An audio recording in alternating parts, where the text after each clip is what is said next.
सोहावल के लोहोरी गांव में पहुंचे करणी सेना भारत के राष्ट्रीय अध्यक्ष बीरू सिंह ने सपा के वरिष्ठ नेता स्वामी प्रसाद मौर्य पर जमकर हमला बोला। स्वामी प्रसाद मौर्य ने रामचरितमानस पर जो टिप्पणी की थी उसको लेकर काफी खफा थे। कैसरगंज के सांसद बृजभूषण शरण सिंह के बचाव में आते हुए उन्होंने कहा अभी दोष सिद्ध नहीं हुआ है।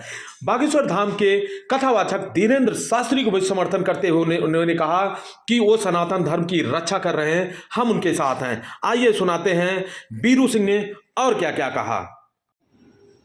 अगर वो दोषी हैं तो हम उनके साथ नहीं हैं। मतलब जांच जो कमेटी बनी है, अगर हम जांच कमेटी पे सवाल नहीं खड़ा कर रहे हैं। हम जांच कमेटी एक चीज कह रहे हैं, 28 दिन का समय उनको मिला है। तो एक ही चीज कानून कहता है कि जब तक अपराधी को अपराध साबित ना हो जाए तब तक वो अपराधी नहीं होता है, वो ट्रायल बेस्ड होता है। इनके ऊपर तो अपराध सिद्ध ही नहीं है, ना कोई भी अभी तक ऐसा उनके साक्ष्य मिला है कि जिसपे उनको ये कहा जाए कि नहीं आपने कुछ गलत किया। कोई पहलवान सामने से आई क्या कि आप कह रहे हो कि उन्होंने मेरे साथ बदतमीजी करी। आप एक सीधा सवाल आपका बनता है कि उनके समर्थन के लिए आप क्या क्या करेंगे। मैं कल उनके घर गया था जी। मैंने बाकायदा पगड़ी पहनाया और मैंने एक ही शब्द बोला कि आप अयोध्या के बगल में हैं, वही अयोध्या जिस पे माता राम के चरित्र पे उंगली उठाई गई थी। जिस तरीके से वो गौरव के साथ अपना चरित्र बचाई हैं, ईश्वर आपके साथ है, आपका भी चरित्र उसी तरीके से उज्जवल रहेगा। हम लोग अयोध्या में बैठे हैं और मैं आपको एक बात पूछना चाहता हूं कि किसी के कह देने से मैं कानून बहुत सारे हैं, अगर आप कह दीजिए कि मैं गलत हूं तो क्या मैं दोषी हो जाऊंगा। उसके लिए लोअर कोर्ट होती है, उसके लिए जिला की कोर्ट होती है, हाई कोर्ट होता है, सुप्रीम कोर्ट होती है। क्या मीडिया ट्रायल पे आप किसी को अपराधी साबित कर दोगे? आप माइक पकड़ लेते हो, आप किसी को अपराधी बना दोगे? आप मीडिया तो ये भी कहती रही बीच में कि करणी सेना गुंडों की सेना, गुंडाई करती है।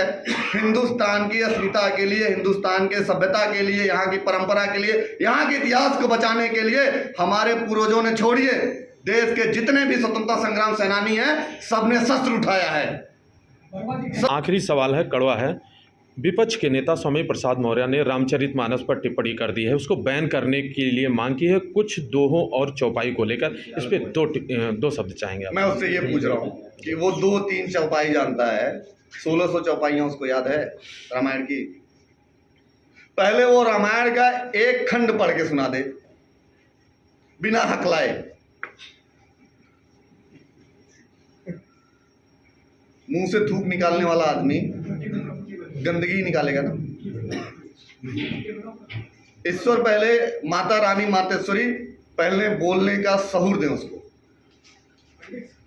आप बताइए कि जिस सनातन धर्म में हम पैदा हुए हैं, जो दुनिया का सबसे वैदिक धर्म रहा हो, जो मनुस्मृति से शुरू हुआ हो, जिससे सभी रिलेशनशिप निकली हो, उसमें गीता, रामायण, वेद, पुराण, उपनिषद, हमारी हैसियत है क्या हम उसको चैलेंज करें? क्या हमारी वो हैसियत है? हमने अपने जिंदगी में एक चौपाई और एक दोहा, एक छंद लिखा ही नहीं, तो हमारी हैसियत है क्या कि हम इतने बड़े गद्य और पद्य को और इतने बड़े चीजों पे चैलेंज करें? हम ये पूछना चाहते हैं कि दूसरों की कॉपी करके शायरी बोलने वाले मौर्य जी, खुद की एक लाइन लिख के बताओ, तब आप इतने बड़े पद्य के बारे में कोई चीज कहना। राजनीतिक चीजें अलग होती हैं, वोट अलग होता है, लेकिन ऐसे लोग जेल में होने चाहिए। अच्छा, किसी अन्य समाज के ग्रंथ पुराण पे इस तरीके का सवाल खड़ा किया गया होता तो अब तक कहां मुंडी काटने के लिए 10 करोड़ 5 करोड़ का फतवा जारी कर दिया जाता। कहां है हमारे समाज के सनातन धर्म के लोग? कहां है समाज के लोग, जो पार्टियां जो राजनीति कर रही हैं सनातन धर्म पे, क्यों वो पीछे हैं? मेरा सवाल उन लोगों से। सनातन संस्कृति को आगे बढ़ाने के लिए बागेश्वर धाम के जो है हर तरीके से घर वापसी का तो कॉन्सेप्ट होना ही चाहिए। अरे मैं बताता हूँ, 400 की संख्या में ब्रिटिश आए थे, अंग्रेज। आज 40 लाख हैं, वो वहां से आएंगे।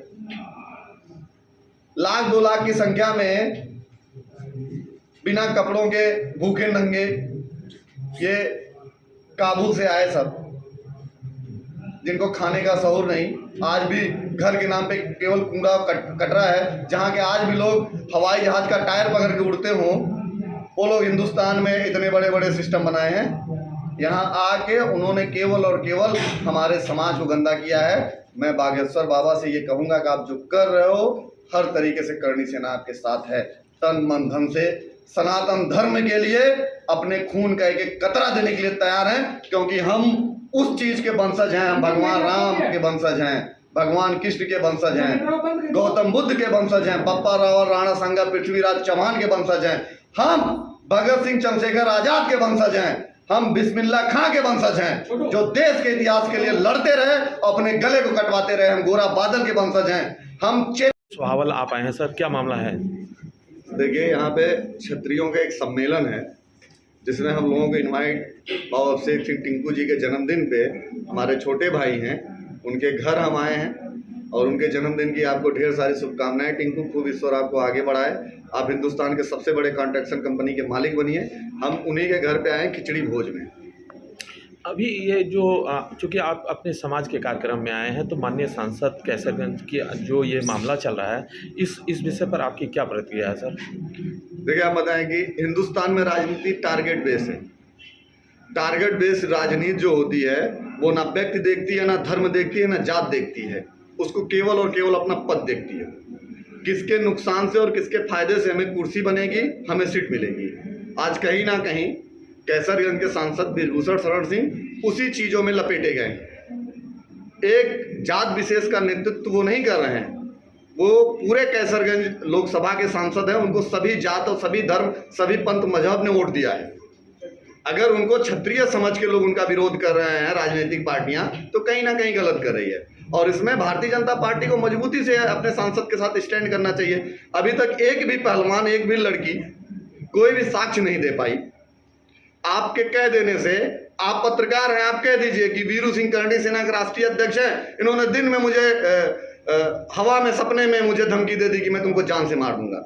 तो क्या आईपीसी सीआरपीसी ये कहेगी कि मुकदमा? वो तो वही कहानी हो गई कि मलक मोहम्मद जैसी 350 साल बाद सपने में सो के उठा और उसने देखा कि पद्मावती पे उसने सपना देखा, उसने एक गद्य लिखा जिसका नाम था पद्मावत, उस पर 500 साल बाद एक पिक्चर बनी जिसका नाम था पद्मावत। इन्होंने अभी कुछ दिन पहले जब राज ठाकरे जो मनसे प्रमुख हैं महाराष्ट्र के, उनका विरोध कर रहे थे, तो जब पत्रकारों ने पूछा क्या आपने इस विषय में प्रदेश के मुखिया योगी जी से इस विषय में सलाह ली है, तो उन्होंने जो टिप्पणी की थी कि वो मुझसे सलाह ले, मैं उनसे सलाह नहीं लेता। क्या ये सब इफेक्ट है? देखिए, मैं आपको बताऊं, ये राजनीतिक सवाल है। प्रदेश के मुखिया 26 करोड़ जनता के मुखिया, उसमें से बृजभूषण शरण सिंह भी एक इंसान है। सांसद बाद में है, उत्तर प्रदेश के नागरिक हैं। अगर उत्तर प्रदेश के नागरिक हैं तो उनके मुखिया और उनके सलाहकार एक ही आदमी हो सकता है, उत्तर प्रदेश का मुख्यमंत्री, वो चाहे कोई भी हो, चाहे उस समय योगी आदित्यनाथ जी मुख्यमंत्री हैं या कोई भी हो।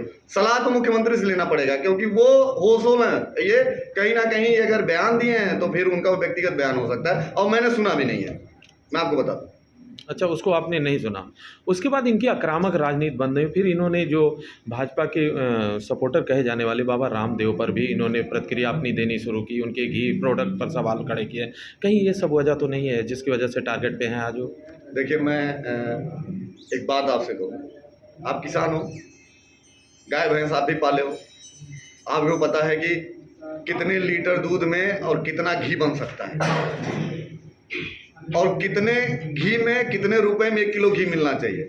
शुद्ध रूप से देखा जाए तो घी ओरिजिनल अगर है तो 200-2,500 हजार रुपए किलो तो मिलता ही मिलता है, क्योंकि 30 से 40 लीटर दूध में 1 किलो घी निकलता है। क्या लगता है आपको जो विरोध किया है पतंजलि का, उसी का प्रतिफलन को मिला? देखिए, मैं बताऊँ, ये मुझे घी हजम ही नहीं होता। मौन है वो उनकी पर्सनल सिस्टम हो सकता है। मेरे को आप हमसे पूछेंगे कि आप मौन क्यों हैं या आप उनके समर्थन में हैं, मैं उसके बारे में बता सकता हूँ। मैं सपा बसपा के बारे में क्या बताऊँ? मैंने पार्टी थोड़ी ना ऑर्गेनाइज किया, या मैं उसका फाउंडर थोड़ी ना हूँ। मैं एक व्यक्तिगत बताता हूँ कि अगर उनका सवाल है कि पतंजलि जी का जन्म स्थान गोंडा रहा है, सबको पता है, और वो गोंडा के सांसद हैं। उन्होंने जो भी बयान दिया है वो गोंडा के वासियों के लिए तो गर्व की बात है।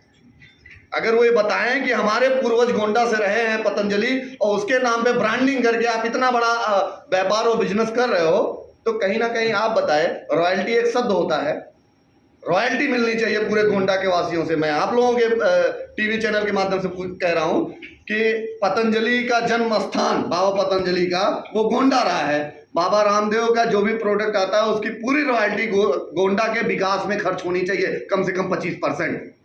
सही बात। क्या महाराज रामदेव बाबा कभी गोंडा आए क्या? जन्मस्थली देखने आए? जाके देखें जन्मस्थली की क्या एक छोटा सा मंदिर है, वो भी टूट फूट के ऐसा टूटा फूटा है, ना साफ है ना सफाई है। तो आए ना पहले बाबा पतंजलि के सब सेटअप को कम से कम 2000 एकड़ जमीन लें, उसमें पार्क डेवलप करें, एक व्यापार बिजनेस, एक फैक्ट्री यहाँ पे लगा दें गोंडा में उनके नाम पे, यहाँ के लोग को रोजगार मिले। आज के समय हर तरीके से, इसलिए मैं आपको बता रहा हूं, मेरा जैसा लड़का 71 साल में हमारे देश में हम लोगों को आजादी मिल गई, मैं कैसे मान लूं कि हमारे देश में आज भी आरक्षण जैसी जंजीर को हमारे समाज से लपेटा गया है, निचोड़ा जा रहा है, हमारे खून को परोसा जा रहा है, हमारे वजूद को चैलेंज किया जा रहा है। मैं कैसे मान लूं कि आजादी में संघर्ष में शहीद हुए, उसमें से 5.5 लाख जिस समाज से संघर्ष किए शहीद हुए वो हमारा समाज है। मैं कैसे मान लूं कि मुझे आजादी मिली? मैं कैसे मान लूं कि जब देश आजाद हुआ, जब हिंदुस्तान आजाद हुआ, तो इस देश में नोट छापने के लिए सोने की जरूरत होती है। आप लोगों को पता है कि जितना सोना रखा जाता है नोट उतनी ही छापी जाती है। राजेश भैया आपको तो पता होगा, आरबीआई की गाइडलाइन है और मैनेजर साहब को पता। ऐसे करके घूमे हैं रजवाड़ों में, हम लोगों ने इतना सोना सरकार को दान दिया कि 1 रुपए की कीमत $2 की बराबर थी। इतना सोना हम लोगों ने देश को दिया है। और देश के बैंक में जो 3000 टन सोना है ना, वो हमारे बाप दादाओं का है, वो हमारे बाप दादाओं की मेहनत का है। आजादी से पहले हिंदुस्तान की 87% जमीन, मैं ये लिखा पढ़ा बोल रहा हूँ, आप लोग ITI से मांग लीजिएगा, एक भी शब्द गलत अगर मिलेगा तो मैं अपनी पगड़ी आप लोगों को पहना दूंगा, क्योंकि मैं PhD किया हूँ अपने समाज में। 87% जमीन जिस समाज की है, वो समाज आज जमीन पे बैठने के लिए मजबूर है। कौन कहता है हमने शराब पिया है? 44% जमीन दान देने वाले लोग, फिर 1962 में सरकार एक कमिटमेंट लाती है, जमींदारी उन्मूलन एक्ट, सीलिंग एक्ट, जिसमें हमारी 21% जमीनों को जबरदस्ती सीलिंग में ले लिया जाता है और हमें कहा जाता है कि हमने जमीनें जाके बेची है। अरे पूछो अपने वजूद से, हमने बेचा नहीं है, हमने तुम्हारे बाप दादाओं को दान किया है। तब हमारे बगल में मकान बना के तुम हमारी हैसियत को बताते हो कि तुम्हारे पास जमीन है, वो हमारे बाप दादाओं की दी हुई है। मैं मुआवजा देते हो, सरकार से कहता हूँ ना, रोड बनाते हो मुआवजा दे रहे हो, एयरपोर्ट बना रहे हो मुआवजा दे रहे हो। हमारे जमीन का मुआवजा जिस दिन देना पड़ेगा, हिंदुस्तान का खजाना 23 बार खाली होगा। कितनी बार खाली होगा? 23 बार खाली होगा। कानून बनाते हो, पूछो वो किसके बाप दादाओं ने बनाई है, पूछ के देखो, हमारे बाप दादाओं ने बताई है। और जिस तुम राजनीति की बात करते हो, उस राजनीति का शाब्दिक अर्थ होता है, राजा जिस नीति को बनाता है उस नीति को कहते हैं राजनीति। और इतिहास गवाह है कि हमारे बाप दादा ही राजा रहे हैं। तो ये तो हमारे बाप दादाओं की बात, ये किया है हमारे पूर्वजों ने। बनना सबको क्षत्रिय है, जलना सबसे ज्यादा हमसे है। तो खबरदार, परिवर्तन होने वाला है। महाराणा प्रताप का 70 किलो का भाला तैयार है तुम्हारे लिए, तुम्हारे वजूद को चैलेंज करने के लिए। और वादा करते हैं कि इस देश से अपने हक हकूक को छीन के रहेंगे, चाहे उसके लिए महाराणा प्रताप और भगत सिंह क्यों ना बनना पड़े। धन्यवाद।